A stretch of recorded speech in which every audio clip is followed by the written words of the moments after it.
Welcome, advocates, to another episode of the Leading Equity Podcast, a podcast that focuses on supporting educators with the tools and resources necessary to ensure equity at their schools. Today's special guest is a repeat guest. Mr. Akil Parker is here. So without further ado, Akil, thank you so much for joining us today. Thanks for having me on the platform. Pleasure's mine. The last time we talked about math, and this time we're going to be talking about math again, but this particular topic I'm really excited for because we're going to talk about preparation of our educators in regards to this mathematics space. But before we get into that topic, I'd love for you to share a little bit about yourself and what you currently do. Okay. So again, my name is Akil Parker. I'm a father of three, two boys and a girl. And I mention them because they influence a lot of my educational activities. I've been a math teacher for the past 20 years. I started back in 2005 and worked in different schools in Philadelphia, different charter schools and different high schools and different homeschool collective programs rather. And I also started a company back in 2017 called All This Math, which is it started out as a math tutoring company, but then it kind of grew into larger educational services company. We do some consulting, we do some teacher coaching, and we also create resources such as the book that I wrote back in 2023 for parents as a resource guide, and also the YouTube channel that we maintain, the All This Math YouTube channel, where you can get kind of down to earth, simplified math lessons that are very, very culturally relevant. I like to say you get math lessons for all levels from arithmetic up to calculus that are infused with Black history. So we're just trying to remove math, the stigma around math, and let people see that math is not the monster or the bully that they should run away from. And math is actually a very viable tool that they should run towards to help them in life. All right, man. I'm glad to hear that and that you're doing this work. I heard you say something about like math as being a monster and things like that. And in today's education, and especially in the United States, it's not uncommon for us to have students that'll say, oh, I'm not a math person. Me personally, I feel that way, but then I can always go back to my algebra 9th grade year. I loved my teachers. I felt very comfortable. Algebra was probably, out of all the math that I took in high school, algebra 1 is the one that I can remember. I still feel confident that I could do it if I had to do it, had to pull it out. But I think a lot of it comes from the relationship that I had with the teacher. So I want to start there. Like, when you hear folks that are saying, or students that are saying, hey, I feel like I'm not a math person, what are your thoughts in regards to maybe how that could relate to the teacher that was in the classroom? I think first, when people use terms like math person or even reading person, I like to, kind of challenge that, in a nice way, because really to be a math person, you just have to be a person. And you just have to use math. And a lot of us use math and don't realize we're using math. I was talking to some young students the other day, and I was like, when you make the decision as to whether you can cross the street, even if the light is green and there's a car coming and you're looking down the street, you're making a judgment call. You're using the distance, rate, time formula, because you're judging, okay, how far away from me is that car? What approximate speed is that car traveling? And do I have enough time to get across the street safely without getting run over?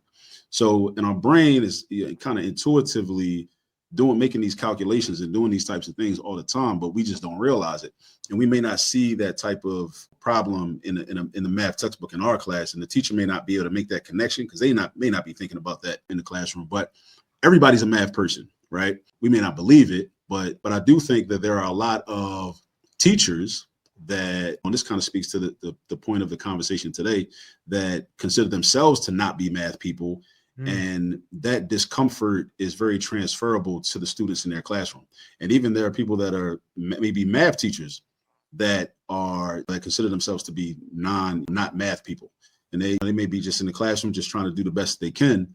And but that kind of fear and trepidation that a lot of teachers have around math and y equals mx plus b, the students can sense that fear. And then they pick up on it. And then you have students that are coming from households where their parents may have that fear of math, unfortunately. So they're already getting instilled with that dosage of fear at home. And then they come into the classroom, they're getting instilled with another dosage of fear. So a lot of fear going around and people thinking that they're not equipped. They don't have the skill set in order to be able to be successful. And that's something that we have to overcome.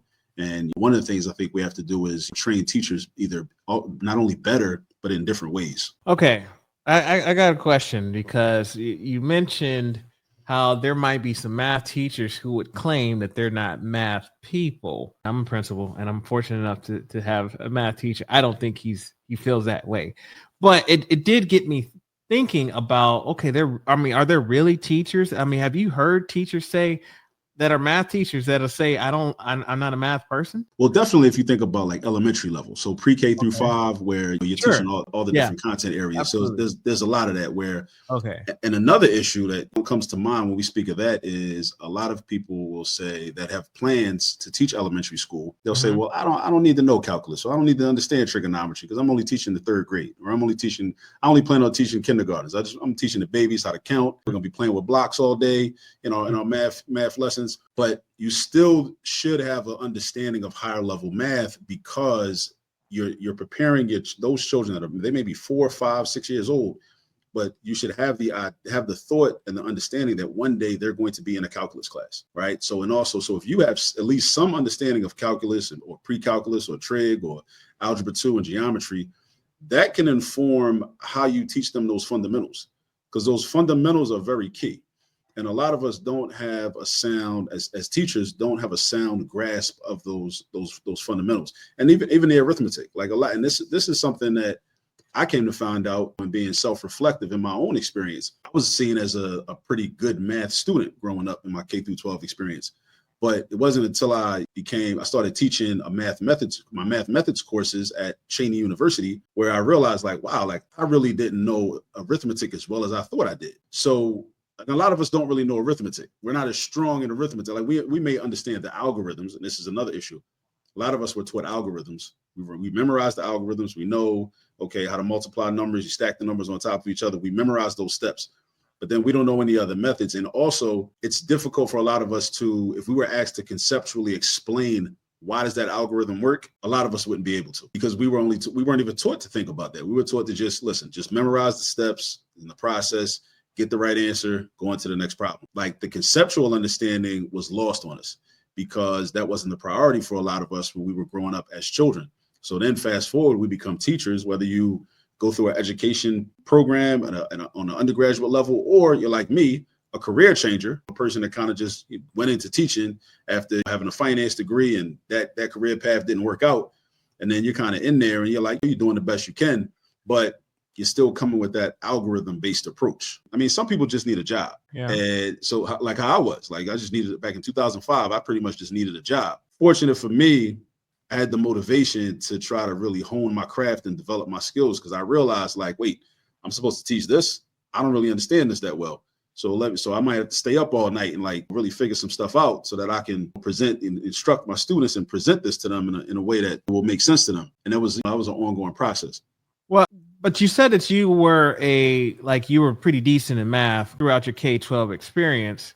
So I guess I'm wondering if there are teachers that maybe they're good in math or they feel pretty comfortable in math, but maybe the teaching side of things is the piece, or vice versa. Maybe they're good on the teaching side, but maybe math and they just needed a job. And so, yeah, I could do a little math here and there, but I like to teach. Yeah. So could that be possibly some of what's happening? That's definitely a possibility. Like, because, oftentimes people will say, well, if you have an engineering degree, you've taken all these math courses in college. You went up to calculus 3 and you've taken differential equations and maybe linear algebra. And so you should be able to teach math. Well, there oftentimes is a huge difference. And this is not just in mathematics, but in a lot of subject areas. Sometimes, like, just because you know how to do something yourself, it does not necessarily mean you know how to explain it to other people. And a lot of times that comes with experience. You can be trained. Someone can try to show you how to deliver instruction, but oftentimes it comes with experience, because I kind of liken it to being a quality rapper. Quality rappers can kind of switch their flow up depending on, okay, what type of beat is this? Who's producing this? Or I might be a rapper from New York, but I'm on a track with somebody from Florida or Atlanta or California. So I might want to kind of be a little malleable and kind of adjust my flow for the audience or for to their style. I always think about Biggie's second album, Notorious Thugs, when he's rapping like Bone Thugs and Harmony. He's rapping just like them, just showing his range. As a teacher, you should be able to do that. You have to be able to differentiate and kind of show, okay, because you might have 5 different learning styles in your room at the same time. And you may not be able to show every method at the same time, but okay, I'm gonna show you this method first of how to multiply these numbers. And then if that doesn't make sense, I'm gonna show you a different method. or I'm going to show you a different method. And you got to really be able to do that. Whereas a lot of people, they only know one way. They know the way that they were taught. So they're like, look, like, I'm gonna give it to you the way I know how to do it, and that's it. And it's like, if you don't get it, then you're just not going to get it, because a lot of teachers don't have as much range. So that's something that has to be developed. Our teacher body. Gotcha. All right. So does this go back to teacher education days? Like, one, you got a lot of teachers might be coming in on some alternative certifications pathways, or you might have some student or sort of teachers that are coming in through a traditional format when it comes to student teaching, the whole nine. Do we need to start there in higher education certification programs to make sure that we have the right type of candidates when it comes to math educators? I think we do, but I think also, like, it's only but so much that can be done in the undergraduate course load. I think something in addition to that, though, I think we have to impress upon teachers to want to be kind of autodidactic and be self-motivated to say, look, like, you may need to, like, I tell my students at Cheney, there's a math methods course. It's a 2-part course, math 1105 and math 1106, fall semester and spring semester. And that's pretty much all the math that they'll encounter in their undergraduate experience. They may do a little bit of math in some of their other education courses, but nothing is as focused as that. And it's really not enough, but it's enough for them to earn a degree. So I tell them, like, look, some of you are just, I'm brutally honest with them, because we're dealing with young adults and they're going to be dealing with our babies, and we don't have time to, like, dance around the reality. I tell them, like, some of you are very weak in math, and you're weak in math, but that doesn't necessarily mean that you'll always be weak at math. But what you should do is, when I go over a lesson on how to add fractions and how to teach people how to add fractions, and you don't really understand how to find a common denominator, or you don't, understand the different methods of comparing the values of different fractions, that's something that you need to work on. And you may have to do that outside of this class, as just an issue of professional development, self-directed professional development. I mean, it's an issue of, I guess, personal ego. Like, you don't want to be end up standing in front of a group of students looking like you don't know what you're talking about. And that should be one motivation. The other main motivation is you want your students to learn, and you can't really teach them something that you don't really know.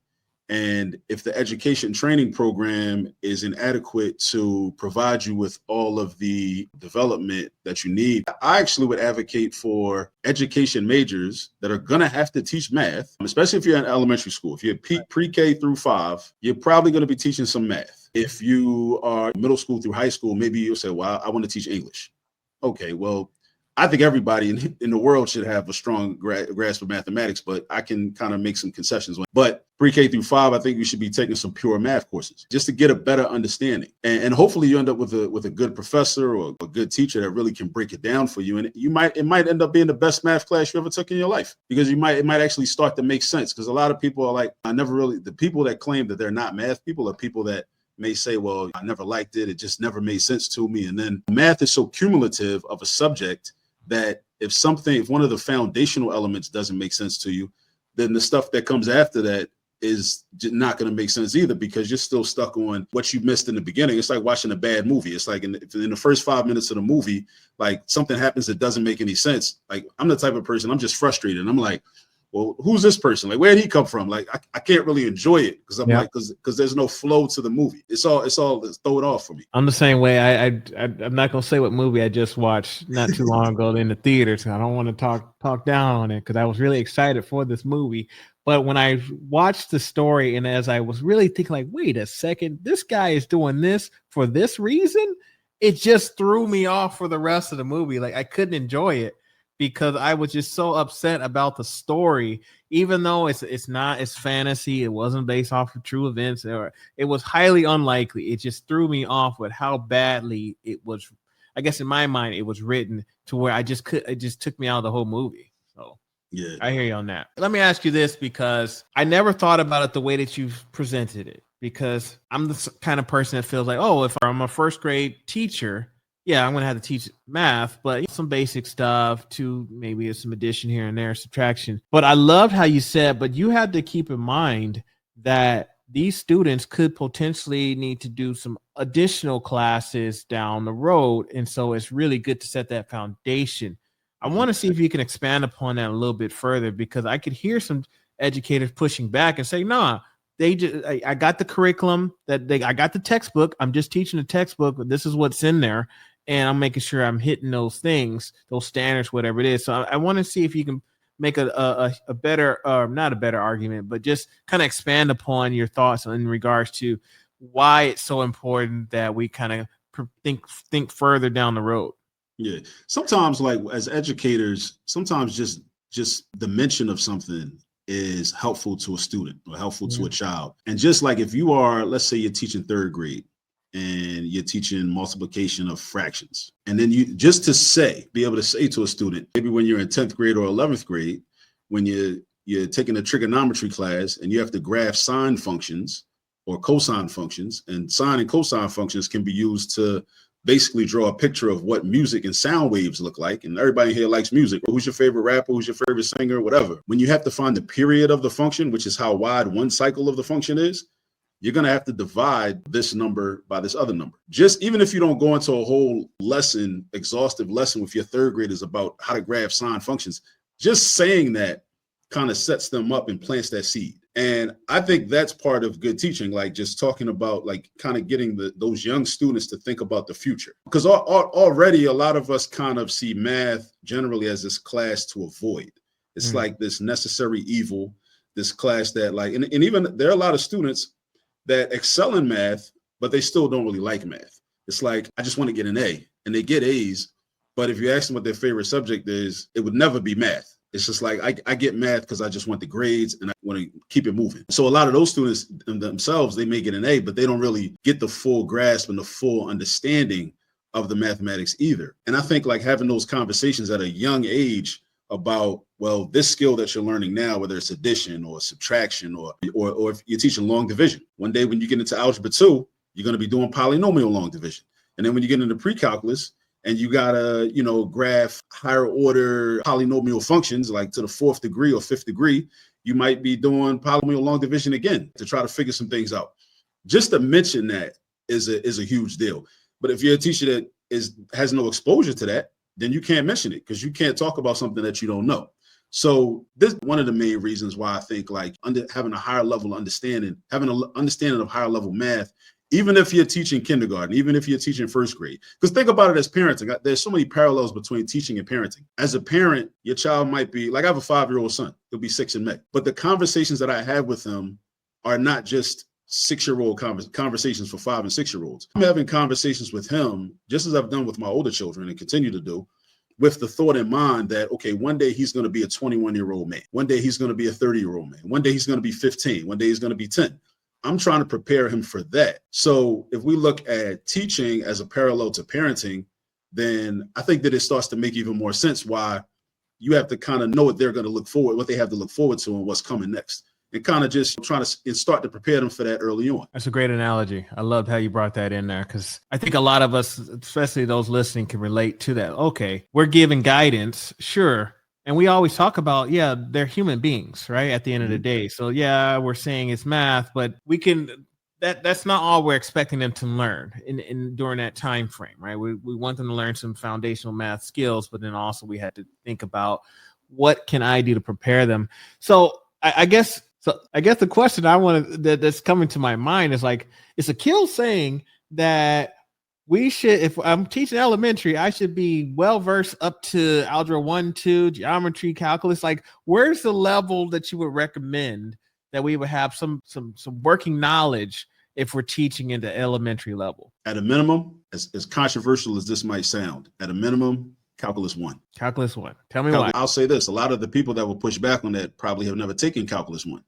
Or if they did take calculus 1, they didn't have a good calculus 1 teacher or instructor. So what you realize when you take calculus 1 is that there's a lot of algebra. Calculus 1 is very algebra heavy. Like it's essentially an algebra. Some might even go so far as to say it's really an algebra course with some additional rules and algorithms embedded in it. But there's so much algebra in it because it's about slope. And then you introduce slope of a line like in algebra 1. And some students are taking algebra 1 in 7th grade, 7th or 8th grade. And then before that, you have the pre-calculus with the trigonometry in it, and you're graphing different functions, and they look different ways. And when we talk about graphing is just like art class. It's like paint by numbers. A graph is just like I'm giving you directions on how this curve should look. And the math that you do just tells you, okay, how wavy should it be? How curved should it be? how straight should it be over here, or maybe it's going to be straight over here and then curved over there. It's really just art class.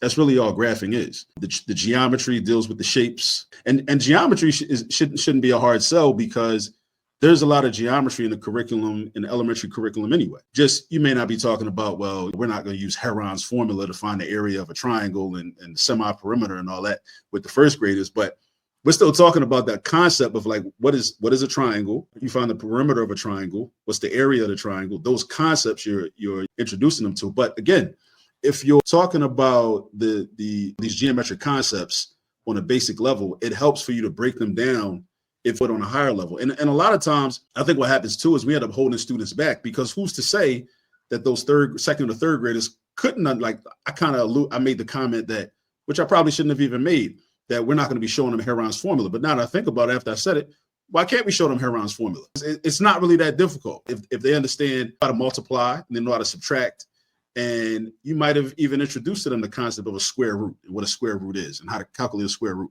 then they could use Heron's formula at third grade. So I think that's something too, because I think oftentimes we kind of hold students back based on setting these low expectations for them. And then a lot of teachers have these low expectations because, well, the curriculum says this anyway, so I don't really need to know this. But what if you did know it, and then you could introduce it, and then the students would know it? Like, I think about my oldest son, who, when he was 6 years old, like, because I'm a math teacher, I'm like, well, of course I'm going to teach my children more than what they're going to get in the public school they go to. So my oldest was 6 years old, and I'm introducing him to solving simple equations, one-step equations, two-step equations. But he wasn't doing that in his school as a first grader. And I also want to say that, because people also make assumptions that, oh, well, maybe your son's a genius or this and that. Like, he wasn't a genius. He was an intelligent young Black boy that could handle it. And I sat down with him and I was showing him some things. And I'm of the opinion that a lot of his classmates could have handled it too, but it wasn't on the curriculum. Solving simple two-step equations, 2x plus 5 equals 13. That wasn't on his curriculum. He wasn't expected to know that. So therefore, his teacher wasn't teaching him that, because that wasn't her responsibility. She wasn't charged with doing that. But yet they could handle it. So I think about all the young Black boys and girls that could handle a lot more math if it had only been introduced to them. But it also requires that the teachers have to know it. So then the teachers could think, wow, wait, what? I could show them this. So it's kind of like if you're a teacher and you understand basketball, like you have an intimate knowledge of basketball or football, and you say, okay, these children really like basketball or football. So, and also have a strong understanding of mathematics. So let me merge the mathematics with the sports and create some content, some word problems for this next standard that we're going to cover, or this next topic that we're going to cover, because you know it. But if you don't know you know about basketball, you don't know about football, then you can't. If you don't know about football, then it's like, well, yeah, how can I teach them how to calculate the quarterback passer rating Josh Allen had yesterday, or Jalen Hurts, or Lamar Jackson, or whoever had yesterday in the playoff game, if I don't know football? But if you know the math, you know some algebra, and you also understand football, you can merge those two and then provide that lesson. And what that does is, for those students that otherwise might end up becoming scared of mathematics, what you've done is you've destigmatized it. So now they're thinking like, wow, okay, so there's algebra in my favorite sport. Okay, so maybe algebra is not so bad. We don't create that relevant content, then they'll never have that experience, and they may end up growing up math. I don't see the point of it. Why do I have to learn this? How's it going to help me in life? It's not going to help me. One of the key things I'm hearing is the importance of making sure that you're relating this concepts to everyday stuff. Like you mentioned football games. Maybe your students can like, hey, I just watched the game this weekend, and so now I can understand how these concepts interrelate. Because a lot of students will say, I'll never use this. Why do I have to learn these things? I'll never use it. Those opportunities, like, look, and these things that you're already doing, because a lot of us, like, if we don't have like a certain math skill set or understanding of mathematics, we end up just kind of like just guessing, when there might be actually a formula and a process that you could use to come up with a more precise solution for something. Otherwise, you're just like, well, I don't know, like, well, let me just guess. I often think that a lot of businesses fail because people don't know how to do certain math to forecast and make accurate projections for how much supplies should they purchase. So how many customers do I think I'm going to have at this particular time of day or these months or whatever. And they're just kind of like, well, I don't know. I mean, a lot of people probably going to come by, so let me just go to the restaurant depot and buy a bunch of salmon without even considering, like, are you going to be able to sell all that salmon? Like, or what if you don't buy enough? If you don't buy enough and then people show up, Now they're mad because they're like, man, we went to the new restaurant, man. They didn't even have nothing left. So I'm never coming back here. And then they tell people who tell people who tell people who tell people. And now your restaurant has a bad reputation, all because you didn't know how to do the algebra. And you could have just made a calculation, used the formula, but instead it's grand opening and grand closing of your business. Okay, Jay-Z. So so what do you recommend for middle and high? So you said elementary, you recommend calculus 1. Yeah. As far as middle school and high school, would you recommend that same level plus you need to be familiar with whatever content area you're teaching in? Yeah, I'm recommending Calc 1 at a minimum for everybody. Okay. Yeah, I'm in it because that kind of comes from me, Bob Moses' work, Bob Moses of the Algebra Project, the late Bob Moses, he's an ancestor now, but he co-authored a book, Radical Equations, along with Charles Cobb. He was in SNCC with Student Nonviolent Coordinating Committee back in the 1960s, when they were doing a lot of work in Mississippi, trying to help people trying to push back on segregation and Jim Crow and trying to help people get registered to vote and whatnot, where he said that his goal was for every student to be, at the end of 12th grade, at a minimum to be calculus ready. Maybe they wouldn't, it doesn't necessarily mean they would have taken a calculus course in high school, which I think is great to have already taken calculus in high school, but at least to be calculus ready, meaning you already have a proficiency in geometry, proficiency in algebra 1 and algebra 2, a proficiency in trigonometry and the other pre-calculus topics, and of course a strong foundation in arithmetic. So I think that of any grade level, I think teachers should have a foundation, at least an awareness of calculus topics, up to calculus topics. And it just gets a bad rep. It needs like the PR team that Brussels Sprouts has had in the last few years, because Brussels Sprouts, they rebranded themselves. People like Brussels Sprouts now. Growing up, I hated Brussels Sprouts. I still want you. I don't care. Everybody always say, "Oh, you just didn't have them cooked." No, I'm good. I'm good. I don't need no Brussels sprouts. You ain't nothing you can tell me that's gonna make me want to get some Brussels sprouts. But, yeah. Oh, they just haven't been seasoned well. No, I don't care. I don't care what kind of promo, what marketing you got going. That is not for the work. Okay, all right. Listen, Akil, I'll tell you this. I've learned a lot, and you really honestly have got me thinking. I don't know enough about mathematics, the concepts of mathematics, as to why calculus 1. I think you did a really good job with explaining it, but just for me to understand why all teachers need calculus 1, probably because I don't like math myself personally. I think that's probably what my trepidation is, but overall, I think you bring up some really good points. And so I'd love for you to kind of final words of advice for those who are still on the fence about like their level, because I could just see some of the audience out there like, nah, I don't agree with that.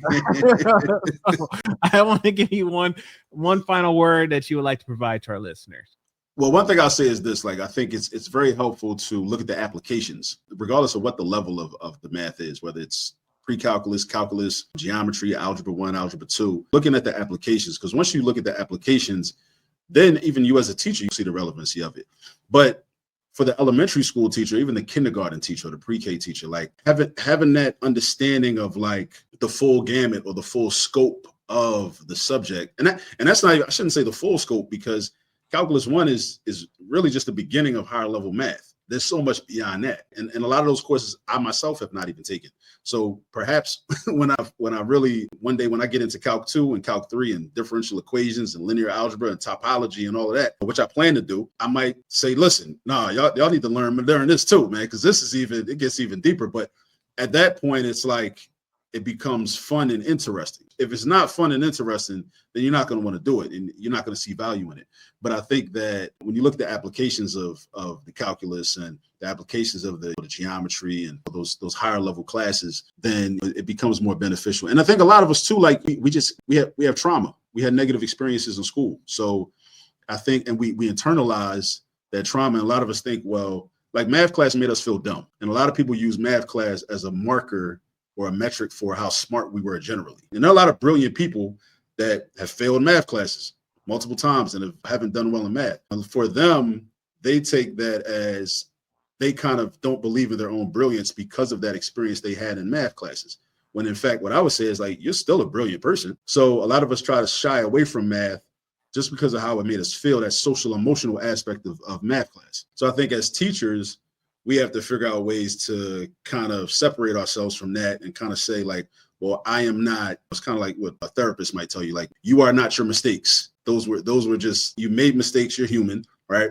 But you are not the equivalent of your mistakes. You are a human being, you know, with desires and interests and intelligence and good personality. Don't allow your mistake, your failure in math to determine your personality and constantly beat yourself up about it for like the rest of your life. And then so when you go into the classroom and you watch this YouTube and somebody's talking about you need to learn higher level math, don't try not to get triggered by it and think, oh no, I'm staying away from that. I'm never doing any math unless it's in my curriculum. We weren't trying to trigger anybody, folks. I hope you stuck around, by the way. But no, I think at the end of the day, I think you're right. I'm just pushing back just because, again, maybe I have been triggered. If I was to go back, I know, like I said, I typically have struggled in math, but I think you bringing up some really good points. If we have some folks that want to connect with you, Akil, what's the best way to reach you online? The website is allthismath.com. I'm on Instagram, Facebook at All This Math. And also, please definitely go to the YouTube channel, All This Math on YouTube, All This Math. We currently have about 6,400 subscribers, and I got about 830 videos up, ranging from arithmetic to Calculus 1. So if you're one of those teachers, one of the elementary teachers, my calculus content's a little light right now. I'm going to be adding more. I need to add more calculus content, but I'm very algebra and arithmetic heavy. So it's definitely a good resource for teachers as well, like early career teachers, if you want to get some different perspectives on how to teach certain things. And sometimes it's just good for your students just to hear the same thing you already said yesterday in class, but from somebody else. So you can kind of be the guide on the side instead of the sage on stage, as they say. Yeah. Just let the video play on your smart board. What's the name of your book? The book is called How to Use All This Math, Volume 1. And that's available on Amazon. And so, yeah, you got the kind of cartoon figure, like that's supposed to be me, and that's my daughter. She's in a lot of my video content on the YouTube channel. Yeah, it's a guidebook for parents. Educators can use it as well, but I wrote it with parents in mind, just to kind of show them how these everyday activities that you're already involved in with your children, you can leverage those and create teachable moments. And you can help to develop them in terms of their algebra and their arithmetic and unit conversions when they go into the kitchen and get a bag of chips, because on the bag of chips, there's the imperial system. It might be like 2 ounces. And then at the same time, there's the metric measurement. And then so they can do the algebra and they can figure out, well, how many milligrams would 3 ounces be? And then just imagine, like, if your children are doing that on a regular basis, how much better prepared they'll be for math class when they go to school. Because that's what I had in mind. Because I think that parents especially, and all of us, I think, have been conditioned that, well, for math, just outsource it. Just send them to school. Just let the math teacher teach them all the math. But that could be overwhelming. And it's like so many different learning styles, so many different students at different levels, different developmental levels, different math levels in the same classroom a lot of times. You want your children to be as prepared as possible so that when they're in the classroom, they can kind of hit the ground running, as opposed to coming in there like almost knowing nothing, which is what unfortunately the condition that a lot of children are in when they come into school at different grade levels. And then you factor in the effects of the pandemic. These problems have been compounded. So they're just different examples in the book of how riding in the car with your children, or going to Target, or when they go to when you go to the grocery store with them, just simple things that you could do on a repetitive, regular basis to help them develop their arithmetic ability and their algebra ability. So, and these are things they're eventually going to see in school. But it's different if when they see it in school, they're like, oh, yeah, me and my dad do that all the time. Or me and my mom have been doing that since I was little. So now math class becomes a space for practice. Math class becomes like recess, because a lot of children like recess, because especially like the young brothers, they love recess because it's like, oh, I get to show off my basketball skills, my football skills. But they didn't learn that in school. They learned that in their community, at home, in the neighborhood, in the alley, around the way. So we can learn a lot of the skills that are in the school curriculum, scope and sequence, in the house, in a relaxed environment. There's no standardized test when you're in the kitchen just hanging out with your kids. There's no standardized test. So we can start talking about these things. And but then when you get to school and they're getting prepared for the standardized test, it's a lot, they're less stressed because they're like, oh, this is something I already know how to do anyway. So that's what I had in mind when I wrote this book back in 2023, and I'm also working on a volume 2, because there's so many examples. There's no shortage of examples of how in everyday life there are potential math problems, algebra problems, geometry problems, and we don't have to wait. And I think it's a good way for there to create more parental involvement. So your children don't have to wait until they get to school to learn a lot of things. Love it. And folks, we're going to leave links in the show notes. Make sure you support and grab yourself a copy and look out for volume 2 when it comes out. Akil, it has truly been a pleasure. I appreciate all your time. Thank you so much. Thank you, man.